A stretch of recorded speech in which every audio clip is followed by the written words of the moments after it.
सर्वांना नमस्कार. मी राहुल कर्डिले, जिल्हाधिकारी नांदेड.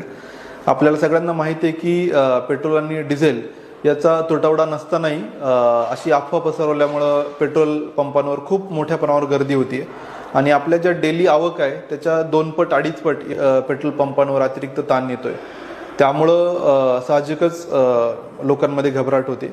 परंतु मी सगळ्यांना सांगू इच्छितो की आपल्याला जी डेली आवश्यकता आहे याचा नियमित पुरवठा आहे. आपल्याकडे कुठलीही टंचाई नाही आहे. परंतु या सगळ्या गर्दीमुळं जे जेन्युइन लोक यांनाही ते पेट्रोल भेटत नाही आहे, डिझेल भेटत नाही आणि त्यामुळे त्यांच्यात विनाकारण त्याचा समज तयार होतोय.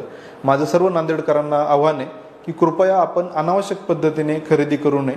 बऱ्याच ठिकाणी आपण मशागतीच्या कामांना तसा अवकाश असतानाही शेतकरी मंडळी मोठ्या प्रमाणात कॅन घेऊन या पद्धतीने पेट्रोल पंपावर येत आहेत. तर हे पण आम्ही पेट्रोल पंप चालकांना आवाहन केले की कुठल्याही वेगळी किंवा सुट्या पद्धतीने कॅनमध्ये अशी कुठलीही विक्री आपण करू नये.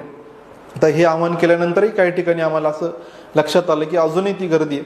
त्यामुळेच आम्ही आज रेशनिंगचा निर्णय घेतला आहे. ज्या आपल्या मोपेड आहेत म्हणजे गिअरविरहित दुचाकी आहे त्यांना 200 रुपये, गिअर असलेल्या गाड्यांना दुचाकींना 300 रुपये आणि 4 चाकी वाहनांना 1,500 रुपयापर्यंतच आपल्याला इंधन देता येईल असं आम्ही आज सर्व पेट्रोल पंप चालकांना ऑर्डर इश्यू करतोय. आणि परत एकदा आवाहन करतोय की कृपया आपण आपलं जे नॉर्मली आपण ज्या पद्धतीने वागतात त्याच पद्धतीने आपलं सुरळीत ठेवा. आपल्याकडं पुरेसा साठा आहे, पुरेशी आवक आहे.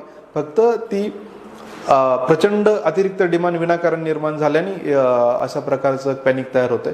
ते कृपया आपण टाळावं. धन्यवाद.